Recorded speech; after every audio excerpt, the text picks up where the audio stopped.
지역의 이슈를 짚어드리는 시간 헬로 이슈토크 시작합니다. 도시공원 일몰제가 코앞으로 다가왔습니다. 그런데 부지 매입 단가가 높아지면서 지자체들은 재원 마련에 어려움을 겪고 있는데요. 최근 17개 광역 지자체가 모여 정부의 적극적 지원을 촉구하는 목소리를 냈습니다. 관련 내용 오늘 이슈토크에서 점검해보죠. 기화석 경안신학대학원 대학교 커뮤니티 정책학과 교수 그리고 조정훈 오마이뉴스 기자와 함께합니다. 두 분 어서 오세요. 안녕하십니까? 안녕하십니까? 네, 반갑습니다. 이 내용은 이슈토크에서 거듭 다뤘습니다만 도시공원 일몰제가 뭔지 핵심 내용부터 정리해보고 들어갈까요?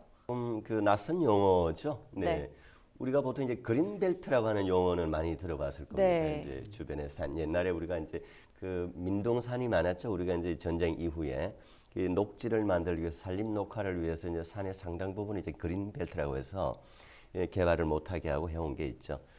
바로 그 그린벨트가 도시권 그린벨트라고 생각하면 됩니다. 네. 그 예를 들면 도시 안에 공원을 만들겠다고 지정을 해놓고 네. 이걸 무려 수십 년간 방치를 해서 공원 조성을 안 하고 있는 이런 공원 조성 부지에는 사유지가 또 거의 60~70% 많이 들어가 있어요. 네. 그러다 보니까 그 자기 땅을 가진 사유지의 소유주 입장에서는 손해를 보는 거잖아요. 네. 그 기간 동안 아무것도 못하고 말이죠. 네네. 그러니까 이것은 헌법에 맞지 않다. 그 우리나라 헌법에는 기본적으로 이제 우리가 자본주의 국가이니까 개인 사유재산권이 당연히 인정되잖아요. 그러나 이 공원 부지에 묶여 있으면은 사유재산권을 행사할 수 없다. 이것은 우리 헌법에 맞지 않다. 네. 그래서 소위 이제 헌법 불합치 판결이 나왔습니다. 네. 1999년도인데요. 그래서 그 시점부터 해서 이제 20년간 방치되어 있는 이 공원 부지를 풀어라. 네. 풀어서 개인 사유재산권자들이 사유재산 행사를 할 수 있도록 하라라는 거죠. 네. 그 시행이 이제 곧 다가옵니다. 아. 바로 2020년 내년 7월 1일부터 시행이 됩니다. 네. 핵심 내용은 이렇습니다. 네. 그러니까 내년 7월이면 도시공원 일몰제가 적용이 된다는 건데 가장 우려스러운 점은 아무래도 난개발이 아니겠습니까? 예, 맞습니다. 지금 내년 7월에 도시공원 일몰제가 시행이 되면은 네. 전국에 약 397제곱킬로미터의 땅이 이제 풀리게 됩니다. 네. 이 면적이 과연 얼마나 될까를 보면은 서울시 면적의 절반 가량이 되는데요. 네. 전국에서 무려 2,516곳의 공원이 도시공원으로서의 역할을 이제 못하게 되는 거거든요. 네. 그렇게 되면은 사유재산으로서 이제 개인 재산권 행사가 가능해지게 됩니다. 네. 그만큼 이제 사실 난개발도 상당히 굉장히 심해질 것이다 이렇게 우려를 하고 있는데요. 네. 그래서 일부 지자체에서는 민간공원 특례 제도를 통해서 이제 부지의 30% 정도는 이제 개발을 할 수 있도록 해주고 나머지 70%는 공원으로서의 그 역할을 그대로 할 수 있도록 해주자 이런 네. 방안을 지금 많이 마련을 하고 있는 것 같습니다. 네. 그렇지만 30%만 개발을 해서 수익을 남기려고 하다 보면은 민간 개발업자 입장에서는 할 수 있는 게 고층 아파트를 짓는 거 말고는 특별히 할 수 있는 게 많이 없거든요. 네. 그렇다 보면은 결국은 아파트만 많이 짓게 되는 게 아니냐. 또 난개발이 그 아파트가 많이 늘어나게 되니까 결국은 공급 과잉으로 이어질 것은 아니냐. 인구는 점차 네. 줄어들고 있는데 새로운 아파트만 자꾸 늘어나고 있고 현재도 아파트에 대해서 지금 미분양도 많이 늘어나고 있는 네. 상황이거든요. 그런데 이런 문제가 발생하지 않겠느냐 이렇게 보고 있고요. 그래서 이제 또 환경단체들이나 시민단체들도 이제 지자체들이 이런 민간공원 특례 제도라는 아주 손쉬운 방법만 선택을 하지 말고 네. 좀 성장 관리 방안을 좀 마련을 했으면 좋겠다 이렇게 지적을 하고 있고요. 네. 또 이 개발을 하다 보면은 공원을 체계적으로 개발하기보다는 구석구석 이렇게 조각조각 개발을 할 수밖에 없는 상황이 되거든요. 실질적으로 이익이 되는 땅만 개발을 하게 되니까 네. 그렇게 되면 더 심해지기 때문에 네. 이런 편법 개발을 막아야 된다 이렇게 주장을 하고 있는 거죠.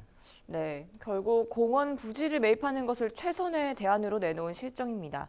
대구가 유일하게 지방채 발행을 해서 선제적 대응에 나서 왔잖아요. 이 집행 이행률은 어떻습니까? 그 이행률이라고까지 얘기하기는 아직 굉장히 좀 민망한 수준입니다. 네. 뭐 한 4% 정도 예산 투입률 4%. 기준으로 봤을 때 그런 네. 상황인데 조금 더 구체적으로 얘기를 드리면 대구는 이제 곧바로 이제 이 전체 계산을 해봤을 때 약 4,800억에 해당하는 예산이 필요하다고 추정을 했습니다. 네. 그 중에서 거의 90%, 뭐 4,400억 정도가 이 민간 사유지를 매입하는 비용에 들어가게 됩니다. 네. 네, 원래 민간 땅이 많았기 때문에. 네. 그러나 대구의 경우에는 지하철 1, 2호선 그리고 뭐 3년 전에 완공이 되어서 이제 운행되고 있는 이제 도시철도 3호선까지 건설하는 데 있어서 네. 예산이 굉장히 많이 투입되었고 또 이 부채가 엄청 많이 늘어나 있는 상태입니다. 네. 이러한 상황에서 또 이 도시공원 일몰제로 인해서 4,805천억에 가까운 지방채를 발행한 지방채는 네. 거의 말 빚입니다. 네. 네. 지방자치단체가 빌리는 거예요. 부채에 해당됩니다. 네. 그런데도 불구하고 중앙정부에서는 올해 같은 경우에 도시공원 일몰제에 따라서 지방자치단체에 지원해주기 위한 예산 얼마 책정되었을까요? 겨우 79억밖에 안 돼요. 79억이요. 79억 겨우 책정해 놓은 걸 가지고 각 지역에 이제 좀 지원해 준다는 건데 네. 그 79억도 지방채를 발행을 하면 이자를 내야 될 거 아닙니까? 네. 우리가 개인이 은행에 돈 빌리면 이자 내듯이 네. 그 이자야 50% 정도를 지원해 주는 액수가 전체적으로 봤을 때 한 79억 정도를 책정해 놓은 것에 불과하지 않죠. 그러니까 이제 또 환경단체 같은 이제 시민사회단체는 네. 지금까지 묶여 있는 도시공원 일몰에 해당하는 곳을 전부 다 풀어라 네. 라고 얘기는 하고 있고 또 대구시의 입장에서는 정부 38개의 그 공원 부지로 조성되어 있는 것을 네. 20개 정도를 지금 1차로 풀고 매입을 하는 계획이 되어 있거든요. 네. 그 20개를 해결하는데도 돈이 5천억 들어가는데 나머지 것도 다 하라라고 하면 대구시로서는 이건 뭐 엄청난 부담이죠. 그 부담이 결국 또 시민들에게 돌아가는 거죠. 네. 지나치게 또 이렇게 확장했을 경우에는. 네네. 네. 특히 대구의 경우에는 공원 일몰제 대응의 성패가 이 범어공원에 달렸다는 평가가 있던데 이 부분도 좀 짚어주시죠. 예, 그렇습니다. 범어공원이 사실 그 대구의 전체 38개 그 도시 일몰제에 들어가는 공원 가운데 네. 가장 규모가 크고 또 예산도 가장 크기 때문인데요. 네. 범어공원이 그 예산이 약 사업 규모가 1,700억 원 정도 됩니다. 네. 전체 4,800억 원 가운데서 1,700억 원이면은 약 3분의 1이 좀 넘는 금액이거든요. 네. 그렇기 때문에 굉장히 금액이 크기도 하고 또 면적도 약 72만 제곱미터에 달하거든요. 네. 이 때문에 이 범어공원을 어떻게 개발하느냐에 따라서 다른 그 민간공원들을 그 도시 일몰제에 포함되는 공원들을 네. 해결할 수 있을 것이냐 이게 가장 큰 관건으로 보고 있고요. 네. 그래서 대구시에서는 우선 2023년까지 그 토지 소유주와 또 정상적인 매수 협의가 이루어질 수 있도록 네.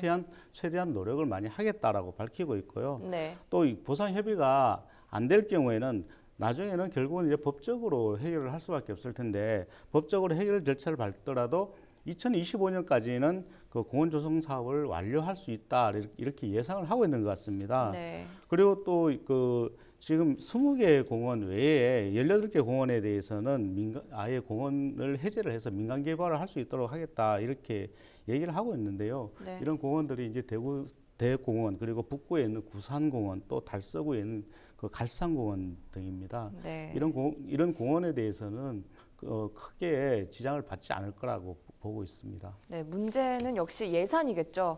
이 때문에 지자체에서 해결할 게 아니라 중앙정부의 대책 마련을 촉구하는 목소리가 높은데요. 최근 대구시를 비롯한 몇몇 지자체들이 모여서 대응 토론회를 가렸습니다. 관련 발언 영상 먼저 보고 오시죠. 중앙정부는 내년까지 5조 원 정도의 재원을 마련하고 있지만 태부적입니다. 이에 대한민국 시도지사 협의회는 중앙정부의 사유지 매입 비용의 50% 국비 지원, 지방채 발행에 따른 이자 100% 국비 지원 등 적극적인 대책을 기획재정부를 비롯해서 국토부와 행안부에 꾸준히 제안해 왔습니다. 또 국회와 각 정당의 관심과 지원을 요청하면서 관련 법률 개정안을 제시하기도 하였습니다. 중앙정부는 금년에 5월에 추가 지원 대책으로 지방채 발행 환대를 초과하는 경우 승인제에서 협의제로 완화하고 채무 비율 25% 초과에 따른 주의단체 지정에서 예외토록 하고 또 토지 소유자 부담을 완화하기 위해 재산세 감면 유도 등의 대책을 발표한 적이 있습니다. 중앙정부에서 그만큼 고민하고 있다는 지금 반증입니다. 그러나 이 대책만 가지고는 이 문제를 해결할 수가 없습니다. 이제 우리 중앙정부와 국회에 더 많은 관심과 그리고 이제는 결단이 필요한 시점이 되었다고 생각합니다. 국비의 적극적인 투입은 물론이고 지방정부가 적극적으로 대응할 수 있도록 현행 제도를 보완해야 할 것입니다. 네, 권영진 대구시장 발언 영상까지 만나봤습니다. 그동안 대구시가 도시공원 관련 현안에 촉각을 세우고 있었는데 이번에 함께 결의한 지자체들은 상황이 어떻습니까? 뭐 사정이 별반 다를 것 같진 않은데요. 그렇겠죠. 그 전국의 16개 광역시장 도지사, 네. 소위 말해서 이제 광역시도지사 협의회라고 그러죠. 지금 방금 그 영상이죠. 대구시장의 이제 발언인데 다른 지자체도 첫째 이 가장 문제의 시작은 중앙 정부가 어느 정도 지원을 해주느냐도 문제지만 네. 더 근원적인 것은 진행자께서 이제 예산 문제 얘기했습니다만 이 16개 광역시도의 재정 자립도가요 네. 아주 낮습니다. 네. 서울, 수원, 경기, 수도권 일대의 재정 자립도와 지방시도의 재정 자립도는 뭐 거의 30~40% 차이가 납니다. 아, 네. 실제로 뭐 대구의 경우에도 대구광역시도 재정 자립도 해봐야 51.6%밖에 안 됩니다. 네. 이런 상황이고 다른 지자체의 경우에도 뭐 거의 뭐 별반 차이는 없긴 합니다만 뭐 광주의 경우를 예를 들면 광주도 2,700억 3천억 정도를 좀 투입을 해서 네. 선제적으로 좀 하고는 있는 곳입니다. 네. 근데 여기 역시도 거의 한 95% 정도의 금액이 사유지를 매입하는 비용에 들어가거든요. 네. 예, 그리고 또 다른 지자체의 경우에는 뭐 충남은 조금 덜합니다만은 뭐 대전 같은 경우에는 네. 지금 뭐 굉장히 이제 뭐 전전긍긍하고 있는 네. 첫째 재정이 따라가지를 못하니까 계획을 세우되 집행을 못하는 거죠. 돈이 없으니까 네. 그런 상황입니다. 네, 그런데 중앙정부는 예산이 부족하다고 이런 상황들을 일축해 왔었는데 이 부분은 어떻게 해석하고 받아들여야 될까요? 이런 경우죠. 이제 중앙정부에서는 이제 제가 아까도 얘기했습니다만은 도시공원 일몰제와 관련해서 이 지방자치단체에 지원하겠다 하는 예산 단 79억. 올해는 이제 내년 대비해서 얼마가 더 편성되는지 확인을 좀 해봐야 되겠습니다만 네. 단 79억을 가지고 각 시도에서 필요한 재원의 그 지방채 이자의 절반을 부담해주는 정도에 지나지 않기 때문에 네. 이 시민사회단체 그리고 그 각 시장 도지사 협의회 입장에서는 이거 갑질 아니냐 뭐 이런 그 얘기까지 하는 것이죠. 네. 뭐 국민들의 뭐 이 그 풍요로움 네. 또 이 폭염이라든지 이런 기후 변화에 있어서 필요는 하지만 그 부담은 지자체에서 알아서 하라라고 네. 지금 어떻게 보면 중앙정부의 갑질이죠. 그 대표적인 이제 부처가 어쨌든 간에 핵심이 이제 국토부. 네. 그리고 이제 예산 기획 편성권을 가지고 있는 기획재정부 네. 두 쪽에서는 어떻게 보면 뭐 알아서 하세요 하고 이렇게 있는 상황이죠. 그러니까 이건 어떻게 받아들이는 게 아니고 받아들인다는 차원보다는 네. 첫째 어떻게 하라는 거냐 오히려 반문을 하고 싶을 정도죠. 네. 예. 이런 흐름에 맞춰서 경북 내 시군들도 점차 대응에 나서는 상황입니다. 도시공원 확보에 총력을 기울이고 있다. 뭐 이렇게 봐도 무관하겠죠? 경상북도에 있는 지자체들은 다른 지자체들에 비해서 좀 더 선제적인 그 대책을 좀 많이 세운 것 같습니다. 네. 그 몇 개 그 기초단체의 예를 제가 설명을 해드리면은요. 네. 영주시 같은 경우는 가장 먼저 그 도시공원 내 개인 토지를 매입하는 대책을 마련을 했었는데요. 네. 지난 2018년도에 50억 원을 예산을 투입을 했습니다. 그리고 2019년도에는 110억 원의 예산을 확보했는데요. 내년까지는 도시공원의 사유지를 전부 매입한다 이런 계획도 가지고 있는 것 같습니다. 네. 또 포항시의 경우에도 현재 공원을 최대한 보존하기 위해서 우선 관리지역 선정 및 이에 따른 이제 공원별 보존 방안을 지금 마련을 하고 있는데요. 네. 현재 그 미집행된 공원 그 59개 중에서 35개 공원에 대해서는 도시공원 일몰제의 실효를 앞두고 있기 때문에 네. 그 지금 다양한 그 대책을 마련하고 있다고 합니다. 우선 그 환호공원 등 그 15개 공원에 대해서는 우선 관리 지역을 그 선정해서 보전 방안을 마련을 하고 있고요. 네. 또 그 두호공원과 북송공원 그리고 옥만공원, 구정공원에 대해서는 국토교통부에 토지 비축 사업을 신청을 했습니다. 이 사업이 이제 선정이 됐는데요. 네. 그렇기 때문에 이 부분에 대해서 그 개발을 하는데 충분히 그 가능성이 있다고 보고요. 네. 또 한호공원과 학산공원 그리고 양학공원 등 3개 공원에 대해서는 민간 공원 조성 그 특례 사업을 지금 추진을 하고 있는데 네. 이 부분에 대해서도 거의 20%를 개발을 하고 80%는 그 공원으로 유지를 할 수 있도록 하는 방안을 지금 마련을 하고 있다고 합니다. 네. 이처럼 이제 그 여러 지자체에서 지금 대책을 마련을 하고 있는데요. 경상북도는 특히 대도시 지역보다는 농어촌 지역이 많이 있고 또 농촌 지역에 있는 공원이 상당히 많거든요. 네. 700개 정도의 이제 도시공원이 있는데 이 중에 상당수가 농촌에 있기 때문에 네. 대도시에 있는 공원들보다는 좀 더 그 막개발, 난개발이 좀 그 되지 않을 거다 이렇게 보고 대책을 세우고 있다고 합니다.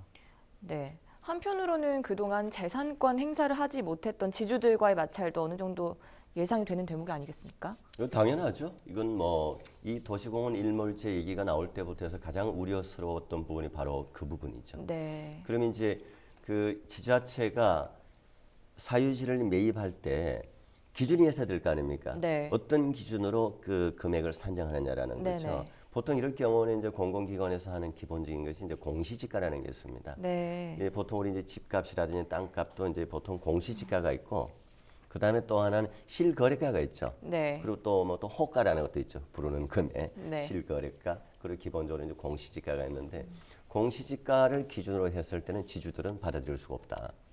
금액이 평당 금액이 뭐 굉장히 저렴하게 책정이 될 수밖에 없거든요. 네. 그러니까 지주들은 당연히 반대를 해왔고 지금도 하고 있습니다. 그럴 것 같으면 실효성 없다. 우리는 참여하지 않겠다. 협의에 응하지 않겠다. 네. 그런데 또 한편으로는 또 지주들 간에도 그 땅을 소유하고 있는 사람들 사이에서도 온도차가 있어요. 네. 왜냐하면 대표적으로 이제 대구의 범어공원을 예를 들면 공원도 우리가 완전히 평지가 있을 수가 있고 네. 어떤 공원은 이 도심부 안에도 이렇게 좀 언덕을 가지고 가볍게 시민들이 산행도 하면서 할 수 있는 네. 이런 또 공원들도 또 많이 있거든요. 그 네. 대구의 범어공원의 경우는 여기 야투막한 이제 산이 있으면서 시민들이 가볍게 산행도 하고 네. 뭐 운동도 하고 이제 이런 공원인데 그럼 그 꼭대기 정상부의 땅을 좀 가지고 있는 사람은 아이고 이참에 어차피 이거 팔 수도 없고 팔리지도 않을 거 뭐 팔자 공시지가대로라도 네. 뭐 넘겨주겠다 네. 이런 사람이 있는가 하면 그러나 그 밑에 부분에는 네. 도로와 인접해 있거나 바로 갑자기 아파트들이 이제 형성이 돼 있으면 땅값이 다를 거 아닙니까? 그런 경우는 더 받으려고 하죠 당연히. 입장차가 있겠군요. 당연하죠. 그 우리 진행자께서도 밑에 쪽에 하반부에 있으면 네. 땅값 더 받고 싶지 않겠어요? 네, 받고 싶겠습니다. 바로 그 똑같은 논리입니다. 네. 지주들 간의 시각차가 명확히 존재할 수밖에 없는 그런 이유가 존재합니다. 네. 이러한 이유 때문에 일부는 이제 개발을 허용하고 일부는 공원으로 조성하는 민간 특례 사업들도 논의되고 있는데요. 이것도 민민 갈등을 유발하고 있다고요. 포항의 양학공원을 예를 들 수가 있겠는데요. 네. 양학공원을 지금 민간 개발을 통해서 그 개발을 하려고 포항시는 계획을 세우고 있습니다. 네. 여기에 대해서 양학공원 인근에 있는 아파트 주민들은 또 다른 새로운 아파트를 짓는다는 게 말이 되느냐. 네. 이 자체가 결국 막개발이 되고 난개발이 될 수밖에 없다. 이렇게 지금 반대를 하고 있는데요. 네. 이분들은 도시공원 일몰제라는 명목으로 포항시가 그 앞장서서 오히려 도시숲을 파괴를 하고 있다. 이렇게 주장을 하고 있고요. 네. 그 양학공원 개발이라는 명목하에 공익성이나 공공성은 전혀 찾아볼 수 없는 또 다른 지역 대규모 아파트 단지만 만들어내는 게 아니냐 이렇게 지금 반대를 하고 있습니다. 네. 하지만 또 그 이 지역에 있는 대이동 청년회라든지 또 특우회라는 이런 지역 일부 단체들은 네. 빨리 조성 사업을 추진을 해야 된다 이렇게 또 주장을 하고 있거든요. 네. 왜냐하면은 이분들은 양학공원이 난개발이 되는 것보다는 빨리 조성을 하고 나머지 80%에 대해서는 제대로 공원을 유지를 할 수 있는 네. 방안을 마련하는 게 오히려 공원을 더 존치시키고 미래를 위한 그 대책이지 않겠느냐 이렇게 서로 상반된 주장을 하고 있습니다. 이 네. 때문에 지금- 또 다른 민민 갈등이 일어난 거죠. 네. 오늘 헬로이스토크 여기서 마무리하겠습니다. 말씀해주신 두 분 고맙습니다. 네, 고맙습니다.